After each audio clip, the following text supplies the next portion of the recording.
Hello बच्चों, कैसे हैं आप लोग। मैं हूं रिचा पांडे और मैं स्वागत करती हूं आप सबका आपके अपने स्टडी रूम के प्लेटफॉर्म पे। तो बच्चों, आज हम पढ़ने वाले कक्षा 8वीं की चौथी अध्याय जिसका नाम है धातु और अधातु। क्या होते हैं ये धातु और अधातु, चलिए हम इनके बारे में जानते हैं।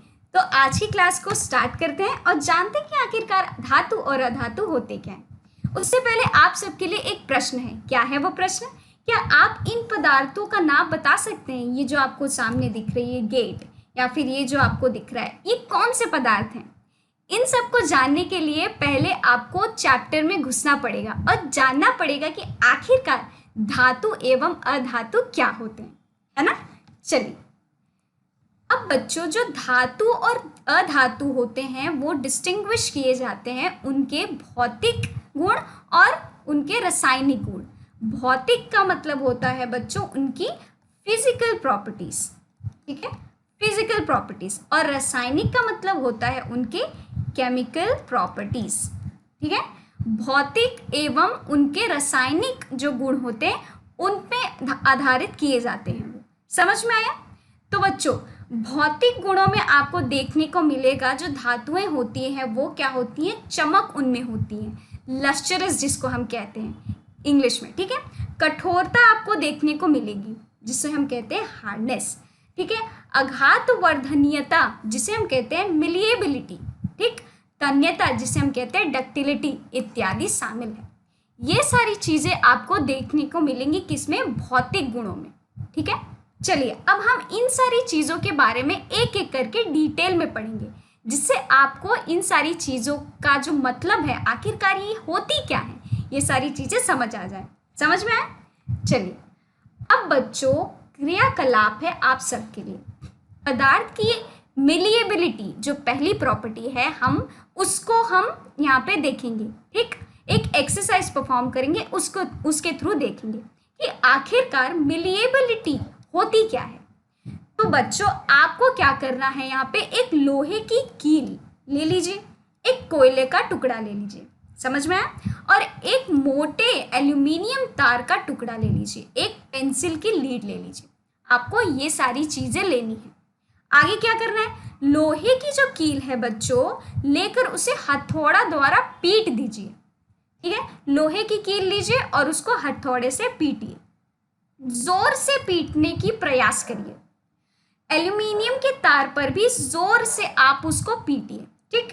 इसी प्रकार आपको इसी क्रम में, इसी प्रोसेस में कोयले के टुकड़े और पेंसिल की जो लेड है उसको भी वैसे ही आपको उसमें पीटना है। समझ में आया? अब हम आगे देखेंगे रिजल्ट कि आखिरकार ये सब करने से क्या होगा।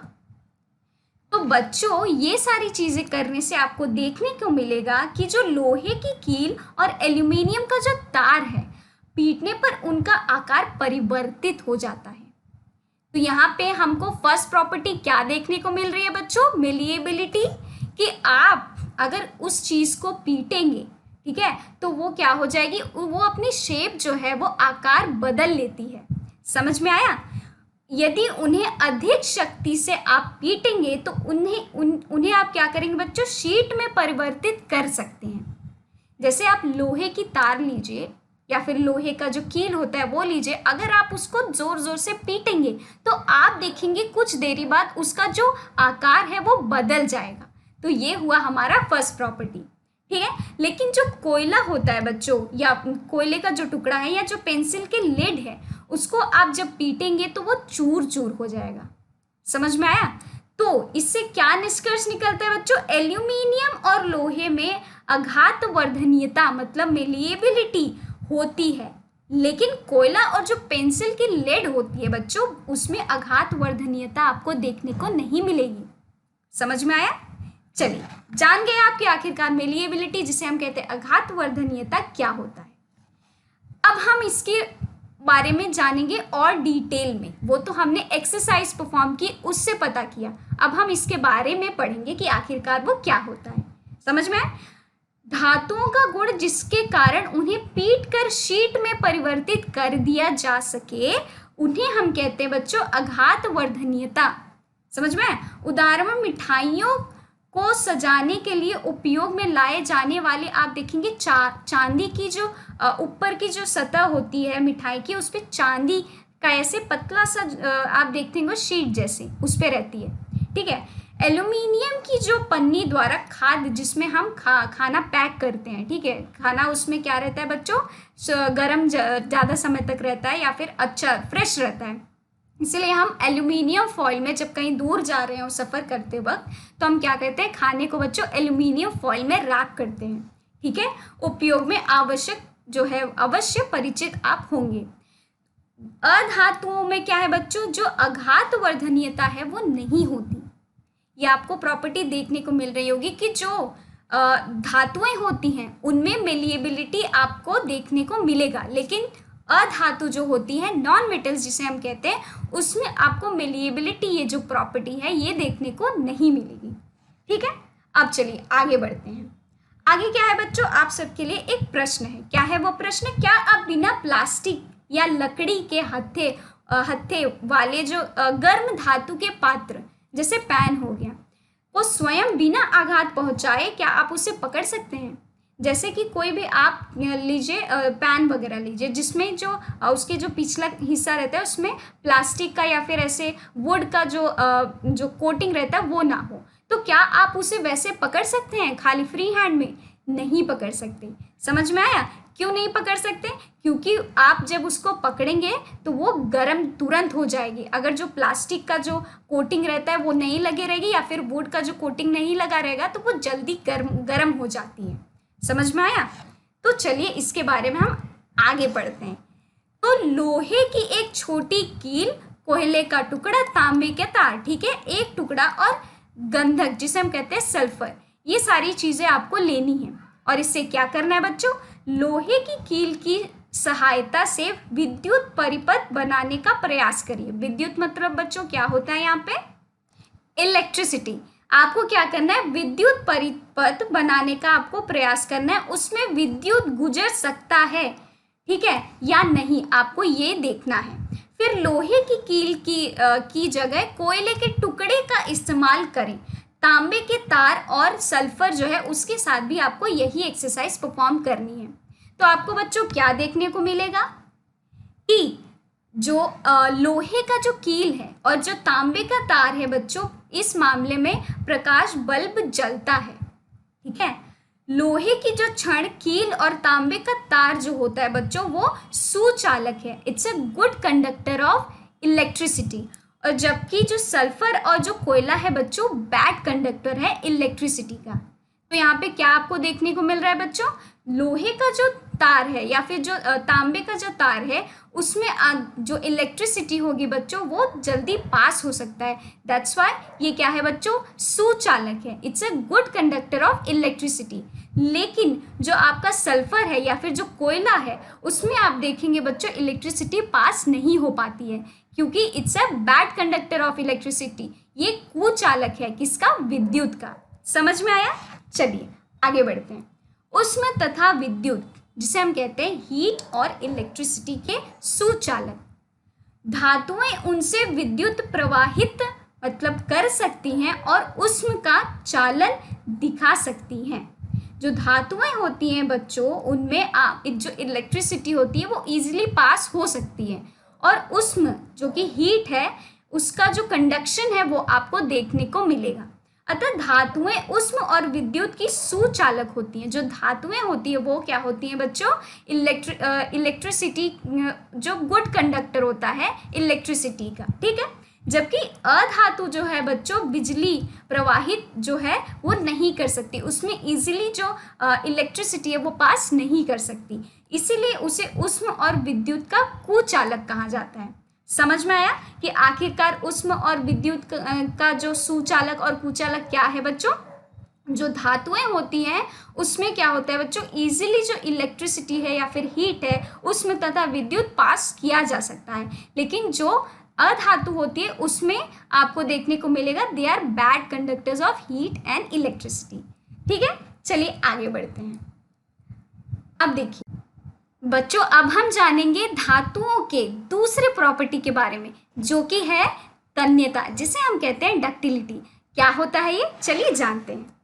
देखिए, ये जो धातुओं का वह गुण है जिन्हें खींचकर तारों में परिवर्तित किया जा सकता है। ठीक है, जब आप सपोजिंग कोई भी आप मेटल लीजिए, ठीक, मेटल लीजिए, क्या हो सकता है मेटल में, आयरन, ठीक है, या फिर एल्यूमिनियम, ठीक, आप ये दोनों मेटल लीजिए और आप क्या करिए, इसे खींचने का प्रयास करिए, खींचते रहिए, आप थोड़ी देर के बाद देखेंगे ये तना जाता है। तो इसलिए इसमें क्या होता है बच्चों, कौन सी प्रॉपर्टी देखने को मिल रही है, डक्टिलिटी, तन्यता आपको देखने को मिल रही है। ऐसे आप बच्चों एल्यूमिनियम में दे सकते हैं, लेकिन जो नॉन मेटल होते हैं, जो अधातु होते हैं, आपको इसमें ये प्रॉपर्टी देखने को नहीं मिलेगी।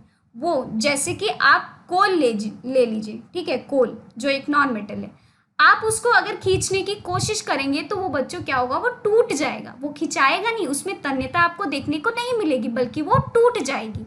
समझ में आया कि आखिरकार तन्यता का क्या होती है, डक्टिलिटी क्या होता है। चलिए आगे बढ़ते हैं। तो बच्चों इनका एक ये भी प्रॉपर्टी है कि इनको खींच के हम लंबे तार में क्या करते हैं, परिवर्तित कर सकते हैं। चाहे वो आपको ये आयरन देखने को मिल रहा है या फिर एल्यूमिनियम, आप इसको खींचेंगे तो ये लंबी तार में इसका परिवर्तन हो सकता है। जैसे बिजली की तारों में आपने देखा होगा जो एल्यूमिनियम का जो प्रयोग किया जाता है, वो लंबे तार में खींचे हुए रहते हैं, तने हुए रहते हैं। समझ में आया। चलिए अब देखिए, अब आप सबके लिए एक प्रश्न है। क्या है वो प्रश्न, क्या आपने कभी लोहे की शीट, ठीक है, धातु का सिक्का और एक कोयले का टुकड़ा फर्श पर गिराकर उनमें जो उत्पन्न होती है ध्वनि, क्या आपने वो अंतर महसूस किया है या फिर कभी ध्यान दिया है। चलिए इसके बारे में हम जानते हैं। तो बच्चों अब हम पढ़ेंगे मेटल्स एंड नॉन मेटल्स के तीसरे प्रॉपर्टी के बारे में। क्या है वो, ध्वनिक, जिसे हम कहते हैं सोनोरस। ठीक, धातु गायन ध्वनियाँ उत्पन्न करती हैं। अगर आप कोई भी मेटल ले लेंगे, अगर वो आप नीचे उसे गिरा देते हैं तो उसमें से आपको बच्चों ध्वनि जो है वो निकलती देखने को मिलेगी, आपको सुनाई मिलेगी। ठीक, वे ध्वनिक कहलाते हैं, सोनोरस जिसको हम कहते हैं। धातुओं के अलावा अन्य पदार्थ जो ध्वनिक नहीं होते हैं, आपको देखने को मिलेगा कि धातुओं के अलावा जो अन्य पदार्थ होते हैं वो उनमें से जो ध्वनि होती है वो प्रोड्यूस नहीं होती है। समझ में आया। और अगर कोई भी धातु आप जैसे ज़मीन पे गिराते हैं, जैसे आपको देखने को मिलेगा जो घंटियाँ होती हैं मंदिरों में, जब आप उसे बजाते हैं तो उसमें से भी क्या एक ध्वनि आपको सुनाई देती है। क्यों सुनाई देती है, क्योंकि ये प्रॉपर्टी है उसका, किसका, मेटल का, कि जो मेटल को जब आप नीचे या फिर कभी बजाएंगे या फिर नीचे अगर गिरा देंगे तो उसमें में से आपको ध्वनि महसूस होगी, सुनने को मिलेगी, क्योंकि ये एक प्रॉपर्टी है किसका बच्चों, मेटल्स का। वहीं आपको देखने को मिलेगा कि जो नॉन मेटल्स होते हैं, अधातु होते हैं, उनमें ये प्रॉपर्टी आपको देखने को नहीं मिलेगी। समझ में आया। चलिए हमने तो जान लिया प्रॉपर्टीज के बारे में कि आखिरकार क्या क्या है प्रॉपर्टीज मेटल्स, धातुओं और अधातुओं की। अब हम जानेंगे कि आखिरकार धातु होते क्या हैं। चलिए अब हम इसके बारे में पढ़ते हैं। कुछ पदार्थ कठोर, चमकीले, आघातवर्धक, ध्वनिक और उष्म तथा विद्युत के सुचालक होते हैं, उन्हें हम कहते हैं बच्चों धातु। ठीक है, पदार्थ जिनमें आमतौर में ये गुण होते हैं, ये सारे गुण आपको जिनमें देखने को मिलेंगे बच्चों, वो होते हैं धातु। ठीक, धातु के उदाहरण में आयरन, ठीक है, कॉपर, एल्यूमिनियम, कैल्शियम, मैग्नीशियम, ये सारी जो चीज़ें आपको देखने को मिलेगी। समझ में आया बच्चों कि धातु क्या होते हैं, वो कठोर होते हैं, चमकीले होते हैं, आघातवर्धक होते हैं, तन्य होते हैं, ध्वनिक। ये सारी जो चीज़ें हैं, ये सारी चीज़ें अगर आपको किसी भी पदार्थ में देखने को मिल रही है तो वो बच्चों एक धातु है। समझ में आया, वो एक मेटल है। चलिए अब बच्चों हम पढ़ेंगे अधातु क्या होता है। तो बच्चों अधातु जो है वो कोयले और सल्फर जैसे जो पदार्थ होते हैं, नरम होते हैं वो, तथा दिखने में मलिन होते हैं। ये हथौड़े की हल्की चोट से टूटकर चूर हो जाते हैं, ध्वनिक नहीं होते और उष्म और विद्युत के ये कुचालक होते हैं। ये सुचालक नहीं होते, ये कुचालक होते हैं। ये जो पदार्थ है बच्चों अधातु कहलाते हैं। ये जो सारी प्रॉपर्टीज है, जैसे कि जो नरम हो, है ना, जो कि मलिन हो, या फिर हथौड़े से पीटने पे क्या हो बच्चों, वो जल्दी से टूट जाए, चूर चूर हो जाए, है ना, जो कि ध्वनि जो है वो आपको सुनने को ना मिले, ऐसी कोई भी जो पदार्थ है बच्चों, उनको वो किस में आती हैं, वो अधातु में आती हैं। समझ में आए? उनके उदाहरण में क्या क्या है बच्चों, और जो अधातु होती है वो हीट और इलेक्ट्रिसिटी, विद्युत के क्या होते हैं बच्चों, कुचालक होते हैं, विद्युत और उष्मा के वो कुचालक होते हैं। उनमें क्या क्या आएंगे, जैसे सल्फर हो गया, कार्बन हो गया, ऑक्सीजन, ठीक है, फॉस्फोरस हो गया, ये सारी जो चीज़ें हैं वो आपको अधातु में देखने को मिलेगी, नॉट मेटल्स में। ठीक है, समझ में आया? चलिए आगे बढ़ते हैं। अब आप सबके लिए एक मज़ेदार तथ्य है, सोडियम और पोटेशियम जैसी धातुएं नरम होती हैं और इन्हें चाकू से भी काटा जा सकता है। समझ में आया? पर मर्क्यूरी मात्र ऐसी धातु है जो कमरे के तापमान पर तरल अवस्था में आपको दिखाई देगी। ठीक है, तरल मतलब बच्चों जो लिक्विड फॉर्म में आपको देखने को मिलेगा। समझ में आया कि सोडियम और जो पोटेशियम है वो जो धातुएं इतनी नरम होती हैं कि आप उसको चाकू से भी काट सकते हैं, और वहीं पे जो मर्क्यूरी है, ठीक है, वो एक धातु है जो कि कमरे के तापमान पर, रूम टेम्परेचर में बच्चों आपको तरल, जो जिसे हम कहते हैं लिक्विड के फॉर्म में देखने को मिलेगी। ठीक है, चलिए यहाँ पे बच्चों हमारा खत्म हुआ धातु एवं अधातु के जो प्रॉपर्टीज होते हैं। कौन से प्रॉपर्टीज? Physical properties. अब हम पढ़ेंगे बच्चों धातुओं और अधातुओं के रासायनिक गुण।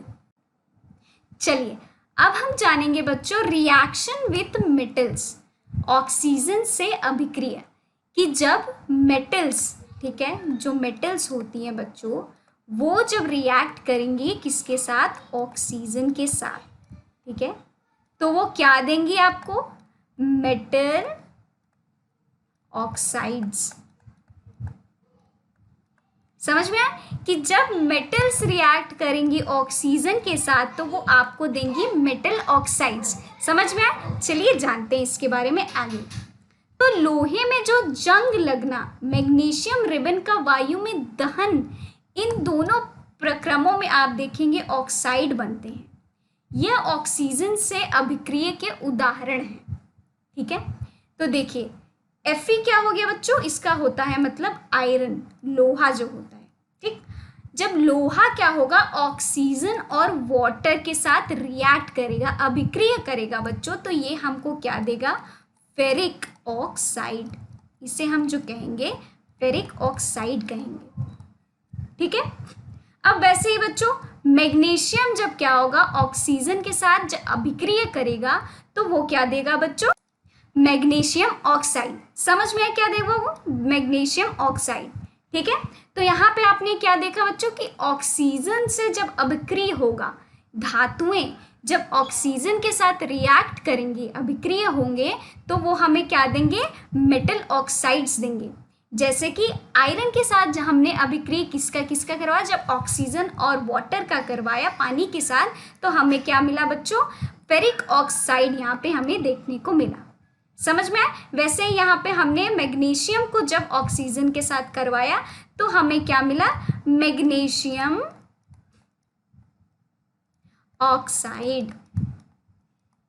ठीक है, चलिए समझ में आया बच्चों? तो वैसे ही जब हम क्या करेंगे? ऑक्सीजन को, ठीक है, आयरन के साथ अभिक्रिया करवाएंगे और वाटर के साथ, वो हमें क्या देगा? फेरिक ऑक्साइड देगा, जो कि बच्चों एक प्रकार का जंग होता है, रस्ट होता है। आपने देखे होंगे कि जो आयरन होता है, जब लंबे समय तक आप क्या करेंगे? एयर के कांटेक्ट में, वायु के कांटेक्ट में जब आप छोड़ देते हैं तो उस पर एक क्या ब्राउन कलर की जो होती है परत पड़ जाती है, तो वो उसे क्या कहते हैं हम बच्चों? रस्ट कहते हैं। तो वही ये हमको देता है।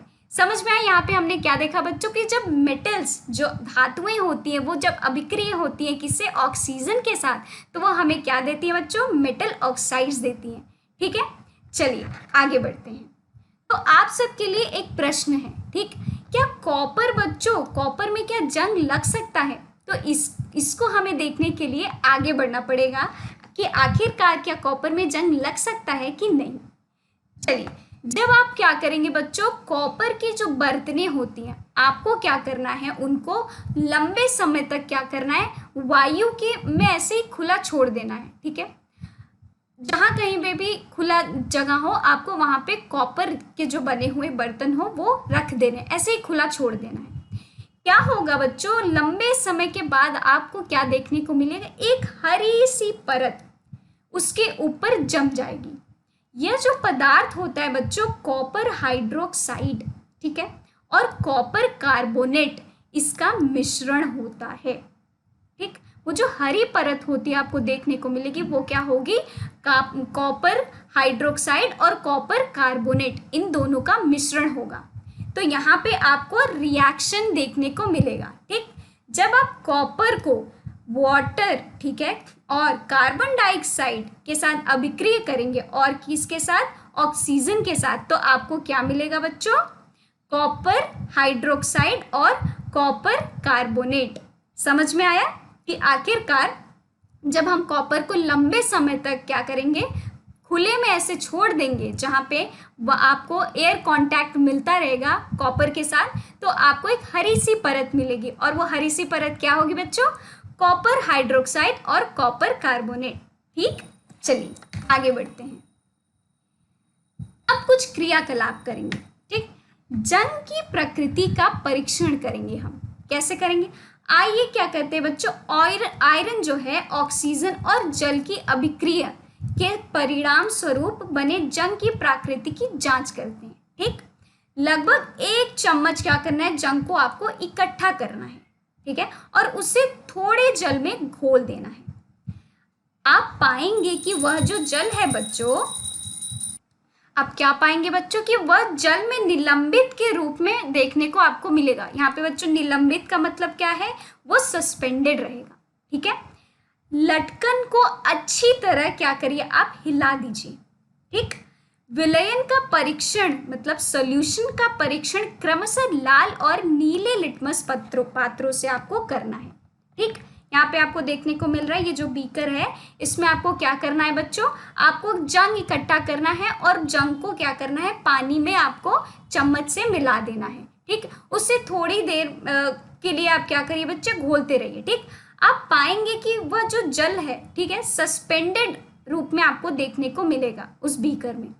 लटकन को आपको फिर क्या करना है बच्चों, हल्का सा हिला देना है। ठीक, अब परीक्षण में आपको किससे टेस्ट करना है बच्चों, लाल और नीले लिटमस पेपर से। ठीक है, तो चलिए हम रिजल्ट जानते हैं। तो रिजल्ट क्या देखने को मिलेगा कि लाल लिटमस जो पेपर होता है जब आप उसमें डालेंगे तो वो नीला हो जाएगा। ठीक है, निष्कर्ष क्या है, आयरन ऑक्साइड जो राक्षीय होते हैं, प्राकृतिक होते हैं वो। ठीक, राक्षीय प्राकृतिक होते हैं, इसीलिए जो रेड लिटमस पेपर होगा आप देखेंगे वो जब आप उसमें डिप करेंगे बच्चों तो वो नीला हो जाएगा। समझ में आया, कैसी लगी आपको ये एक्सरसाइज, मजेदार लगी ना। चलिए अब एक प्रश्न है, क्या है वो प्रश्न, चलिए जानते हैं। तो बच्चों जब मैग्नीशियम का दहन, ठीक है, जब हम जलाएंगे उसको करने पर प्राप्त जो राख होती है, जल में आपको क्या करना है, घोल के उसकी क्षारीय प्रकृति, क्षारीय मतलब अल्कलाइन, ठीक है, जानने हेतु सॉल्यूशन का, विलयन मतलब सॉल्यूशन का परीक्षण करते हैं। ठीक, सॉल्यूशन अम्लीय है या क्षारीय है हम वो देखेंगे। ठीक है, तो अब देखिए विलयन मतलब सॉल्यूशन में लाल जो लिटमस होता है बच्चों वो नीला हो जाता है। ठीक है, इसीलिए मैग्नीशियम के ऑक्साइड की जो प्रकृति क्षारीय होती है। ठीक है, मैग्नीशियम के जो ऑक्साइड की जो प्रकृति होती है वो अल्कलाइन होती है। सामान्यतः धात्विक ऑक्साइड जिसे हम कहते हैं मेटल ऑक्साइड जो है वो क्षारीय प्रकृति के होते हैं, मतलब अल्कलाइन प्रकृति के वो होते हैं। समझ में आया। चलिए आइए अब हम कुछ क्रियाकलाप करते हैं। ठीक है, चलिए तो देखिए बच्चों, आपको क्या करना है, कुछ चूर्णित जो सल्फर हो उनको कुछ मात्रा में आपको ले लेना है। ठीक, डिफ्लेग्रेटिंग उसे हम कहते हैं जो जल्दी फायर कैच कर ले। ठीक है, चम्मच में लीजिए और उसे गर्म कर दीजिए। क्या करना है, सल्फर को आपको कुछ मात्रा में लेना है चम्मच में और आपको उसको गर्म करना है। फिर आगे क्या करना है, जैसे ही सल्फर जलना प्रारंभ कर दे तो चम्मच को आपको क्या करना है, गैस जार से गिलास में उसको ले जाना है। इतना बात समझ में आया। गिलास को क्या करिए, एक ढक्कन से आप ढक दीजिए। ठीक, ग्लास जो है उसको आपको एक ढक्कन से ढक देना है, जिससे बनने वाली जो गैस है इसके अंदर, ठीक है, जो गैस बन रही है बच्चों, वो बाहर ना निकल पाए। ठीक, गैस जो है वो अंदर ही रहे। कुछ समय पश्चात चम्मच को क्या करना है, आपको हटा देना है उससे। गिलास में थोड़ा सा जल डालिए और तुरंत से क्या करना है, आपको वापस से उसको ढक देना है। अब गिलास को थोड़ा सा आपको हिलाना है। ठीक, अच्छे से हिला देना है। आपको सॉल्यूशन का जो परीक्षण है बच्चों, लाल और नीले लिटमस पेपर है जो, उससे करना है। चलिए हम देखते हैं क्या हमें रिजल्ट मिलता है। सल्फर और जो ऑक्सीजन है, जब उसको आप अभिक्रिया कराएंगे, मतलब रिएक्ट करवाएंगे, तो उससे बनने वाले जो उत्पादक का नाम जो है बच्चों, उससे कहते हैं हम सल्फर ऑक्साइड गैस। ठीक, जब सल्फर डाइऑक्साइड को जल और विलेय करते हैं, जल मतलब वाटर के साथ रिएक्ट करवाते हैं, तो सल्फ्यूरस अल्म का हमें प्राप्ति होता है। क्या, सल्फ्यूरस जो होता है अल्म, ठीक है, उसकी हमें प्राप्ति होती है। चलिए अब हम अभिक्रिया करते हैं, रिएक्शन करते हैं। ठीक है, ये क्या है बच्चों, सल्फर डाइऑक्साइड। ठीक है, SO2 का मतलब होता है सल्फर डाइऑक्साइड। किसके साथ अभिक्रिया करवा रहे हैं, वाटर के साथ। ठीक है, तो वो हमें क्या देगा बच्चों, सल्फ्यूरस अल्म। ठीक है, जिसे हम कहते हैं H2SO3। सल्फ्यूरस अल्म नीचे क्या है बच्चों, लिनम। ठीक है, नीले जो लिटमस होता है बच्चों, उसको वो क्या करता है, लाल कर देता है। तो यहाँ पे आपको उस एक्सरसाइज से क्या देखने को मिल रहा है बच्चों, कि जो SO2 होता है, जो कि सल्फर डाइऑक्साइड है, उसको हम जब क्या करेंगे, वाटर, ठीक है, पानी के साथ अभिक्रिया करवाएंगे, तो हमें क्या मिलेगा, सल्फ्यूरस अल्म। ठीक है, जिसे हम कहते हैं H2SO3। ठीक, अब उसका क्या है, सल्फ्यूरस जो अल्म होता है वो क्या करता है, लाल जो लिटमस होता है, ठीक है, जो नीला लिटमस होता है, वो उसे लाल कर देता है। समझ में आया। निष्कर्ष क्या मिला, अधातु क्या होता है बच्चों, ऑक्साइड प्रकृति में अल्मीय होते हैं। क्या होते हैं, अधातुएं जो होती हैं वो ऑक्साइड प्रकृति में वो अल्मीय होती हैं। समझ में आया। चलिए आगे बढ़ते हैं। अब हमें क्या करना है, जल के साथ इसका अभिक्रिया करवाना है। ठीक, सोडियम, ठीक है, सीजियम जैसे कुछ धातुओं को छोड़कर धातुएं पानी में धीरे धीरे अभिक्रिया करती हैं। क्या एक्सेप्शन है बच्चों, सीजियम और सोडियम। ये जो धातुएं हैं, इनको छोड़ के जो भी धातुएं हैं बच्चों, धीरे धीरे क्या होता है, वो पानी में अभिक्रिया करती हैं, मतलब रिएक्ट करती हैं। सामान्यतः जो अधातु जल में अभिक्रिया नहीं करते। क्या होते हैं, अधातु जो होते हैं वो पानी के साथ रिएक्ट नहीं करते, यद्यपि वो वायु में बहुत ही सक्रिय होते हैं। इस प्रकार अधातुओं को जल में रखा जाता है। उदाहरण के लिए क्या, फास्फोरस एक बहुत ही सक्रिय अधातु है। ठीक, वायु में खुला रखने पर आग पकड़ लेता है। जैसे आप वायु मतलब एयर के कांटेक्ट में लाएंगे, ये तुरंत ही जल जाता है। तो फास्फोरस से वायुमंडलीय ऑक्सीजन का संपर्क न हो, इसीलिए उसे जल में रखा जाता है। ठीक, धातु मतलब मेटल्स और जल, ठीक है, वाटर, जब उसको आप अभिक्रिया करवाएंगे तो आपको क्या मिलेगा, धातु हाइड्रोक्साइड। और क्या छोड़ेगा बच्चों, वो साथ में क्या छोड़ेगा, हाइड्रोजन। देखने को मिल रहा है यहाँ पे कि जब आप धातु को जल के साथ क्या कराएंगे, अभिक्रिया करवाएंगे, तो वो क्या देगा, धातु हाइड्रोक्साइड। और क्या छोड़ेगा बच्चों, ये हाइड्रोजन। ठीक है, यहाँ पे हमने ये एक्सरसाइज परफॉर्म की और इससे हमें ये रिजल्ट मिला। समझ में आया कि जब हम वाटर के साथ क्या करेंगे, जब उसका रिएक्शन करवाएंगे तो हमें ये मिलेगा। ठीक है, चलिए आगे बढ़ते हैं। अब देखिए, अब एक हम क्रियाकलाप और करते हैं। आपको क्या करना है, एक 250 ml का बीकर लेना है। ठीक, ग्लास या फिर आप बीकर ले लीजिए या ग्लास ले लीजिए, ठीक है, कोई भी चीज़। अब इससे क्या करिए, आधा जल भर दीजिए। जो बीकर है आपका वो आधा जल से भरा होना चाहिए। समझ में आया? अब क्या करना है, सावधानी पूर्वक एक छोटा सोडियम धातु आपको उसका एक टुकड़ा लेना है। फिल्टर पत्र का जो फिल्टर पेपर होता है उपयोग कर इसे क्या करिए, आप सुखा लीजिए। वो जो धातु है फिल्टर पेपर से आप सुखा लीजिए उसे। फिर क्या करना है बच्चों, रुई के जो छोटे टुकड़े होते हैं आपको उसमें लपेट देना है। ठीक, रुई में लिपटे सोडियम के जो टुकड़े को बीकर में आप डाल दीजिए। सावधानी पूर्वक परीक्षण आपको करना है इसका। ठीक, क्यों करना है चलिए देखते हैं। प्रेक्षण लेते समय बीकर से आप दूरी बनाए रहें। अब अभिक्रिया बंद हो जाए, ठीक है, जब अभिक्रिया जो है इसका जब रिएक्शन बंद हो जाए तो बीकर को तब आप छुइए।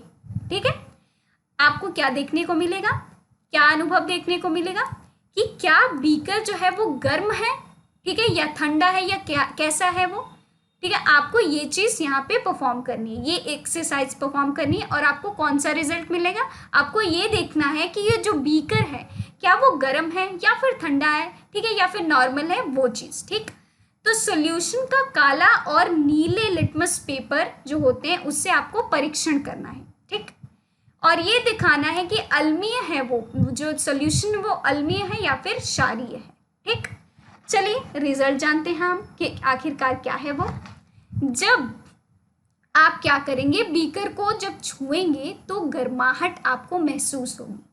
ठीक है, सॉल्यूशन लाल लिटमस को क्या कर देगा, वो नीला कर देगा। ठीक, जो रेड लिटमस पेपर होता है जब आप उसको डिबोएंगे तो वो आपको देखने को मिलेगा, जो सॉल्यूशन होगा उसमें जब डिबोएंगे तो आपको नीला जब बाहर निकालेंगे तो नीला आपको देखने को मिलेगा। ठीक है, और आप जब छुएंगे बीकर को तो बच्चों वो आपको गर्माहट महसूस होगी।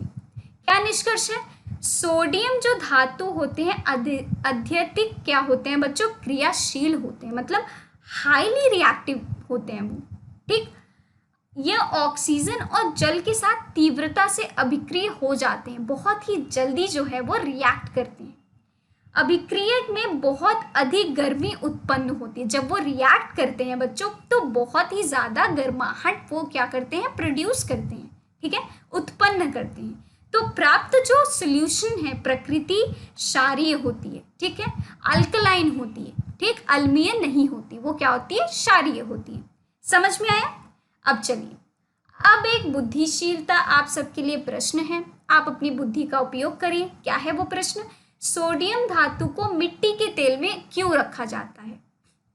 अब आप सबको ये बताना है कि आखिरकार जो सोडियम है उसको हम मिट्टी के तेल में क्यों रखते हैं।